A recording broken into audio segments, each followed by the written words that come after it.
You ask Tiger to solve. This deals with linear equations with one unknown. The final result is p equals 12. Let's solve it step by step. Group all constants on the right side of the equation.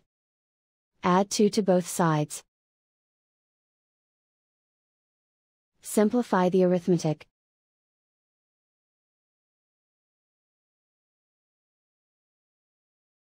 Isolate the p. Multiply both sides by 3. Group like terms. Multiply the coefficients. Simplify the fraction. Simplify the arithmetic. And so the final result is p equals 12.